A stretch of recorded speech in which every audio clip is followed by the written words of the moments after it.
Morning, folks. Unitic here. It is Thursday, August 27th. I'm in a hotel room in Pueblo, Colorado, and I felt inspired to make a little longer video today. Did a video diary update, which you may have seen roughly a week ago, because I do these longer videos on my Canon camera and send the SD cards to Drew to upload, so it takes a little while. Kept waking up this morning and having some thoughts come to me and over again, which is usually an indicator that I got something I need to get up and get out. And it had to do with the series of synchronicities, which is another trend that go back to most recently my interview with Ellie Lobel that we did in a little town in Missouri. And you can find that on our YouTube channel, Trek for Truth, as well as on our website, trekfortruth.org. So a person kept coming to mind as I woke up this morning, and his name is Jerry Leonard. And Jerry is a phenomenal researcher. He's a physicist by education and profession. He's also a published author, and you can find several of his books on Amazon.com. Highly encourage you to check those out. Ellie knows him, and as Ellie and I were getting to know each other in that small town, we camped out together and did those videos, and she asked me if I knew of Jerry Leonard, having no idea that I was a huge fan of his work. And you can find several lectures he's given and presentations he's given on YouTube. Unfortunately, the sound quality is not great on most of those, but the content and the detailed research is phenomenal. So Ellie is a physicist as well, and we had that in common. And Jerry's primary focus has been the connection between Lyme disease as it currently exists and biowarfare. And I'm convinced, and I'm a meticulous researcher myself, and it's taken me years to kind of become convinced. And there's a mountain of evidence out there that the current strains of Lyme that include all the other pathogens that typically come along with it, different strains of mycoplasma, which also show up in Gulf War illness, and other co-infections, are classic for combined pathogens that make great biowarfare agents. And a hallmark of good biowarfare is you don't kill your enemy, you disable them. A wounded enemy is much more debilitating than a dead enemy because they take time, resources, and other people to keep helping them. And in this model, Lyme is very profitable from that standpoint, because all of these diseases that have no cause and only a lifetime of pharmaceutical drugs to ameliorate symptoms are incredibly profitable. To put this in context, I recommended in that video diary entry to go back and watch my video on the history of eugenics. It's incredibly important context to understand why a group of incredibly powerful people would perpetrate an epidemic like this. And it has to do with the fact that there are nutcases in this world, and this trend goes back hundreds of years, who believe that a select few intellectual and financial elite on this planet have the power and the authority to decide who lives and who dies, who's worthy of taking their genes into future generations and who's not. That's what eugenics is really all about. And Hitler didn't invent it. Hitler mimicked it. It is an Anglo-American invention, and it goes back hundreds of years. So I'd encourage you to watch that video, and what I'm sharing makes a lot more sense. And what Jerry shares makes a lot more sense. So Jerry Leonard's information is very compelling, very meticulous, and very well researched. And the connections are hard to deny.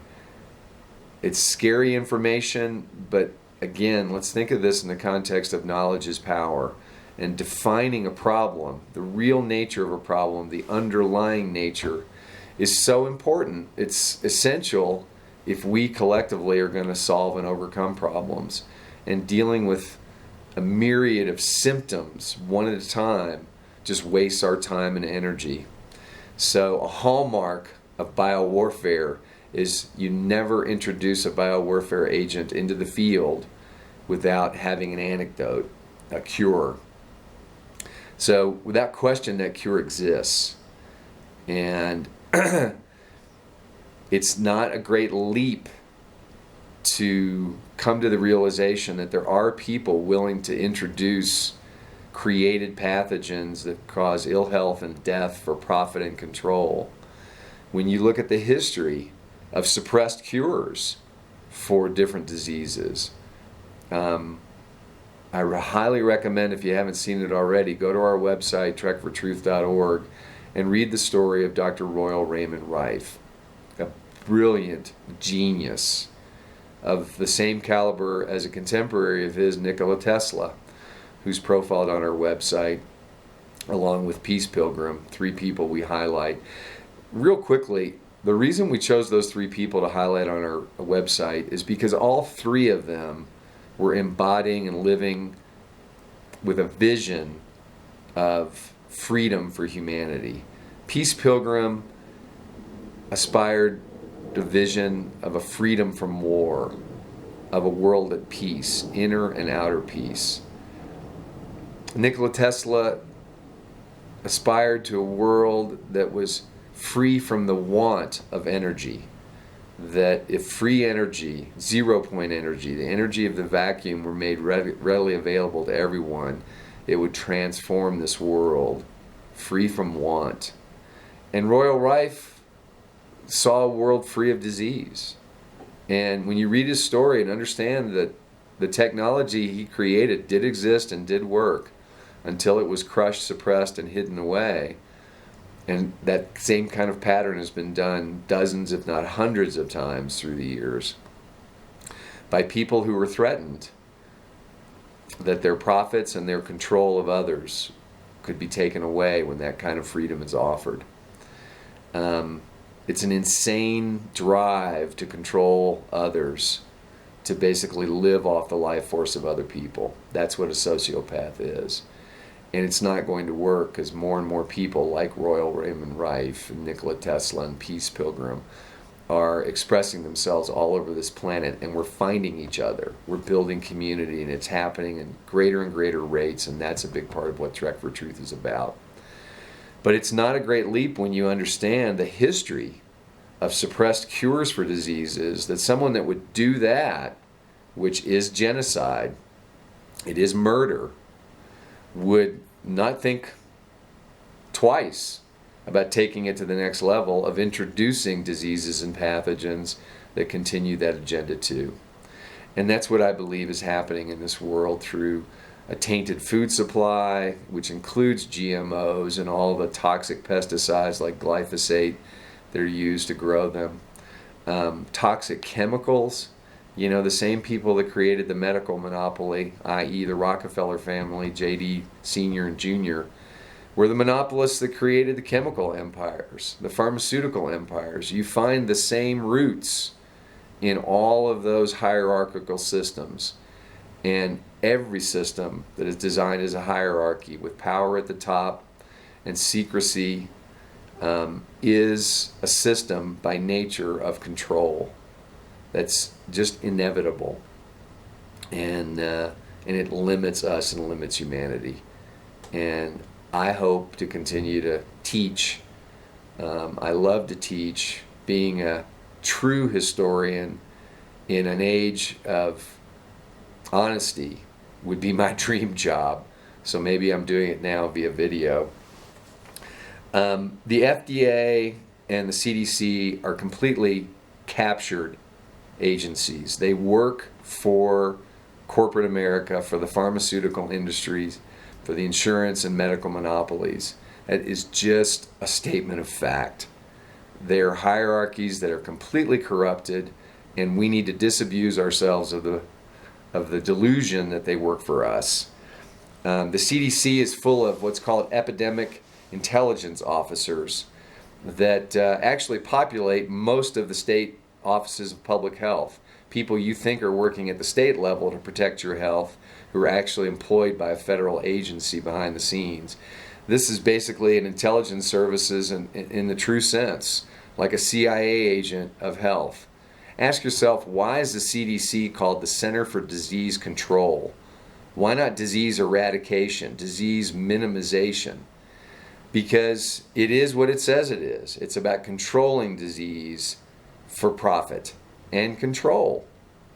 And it is not an organization working in our best interest. I definitely do not want the FDA mandating what I get to eat when they're on the payroll of the organizations that are poisoning people all over this planet.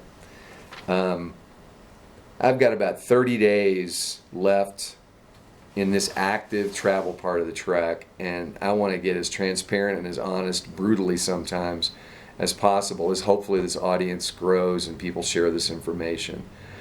This information is readily accessible to anybody. You just have to choose to look.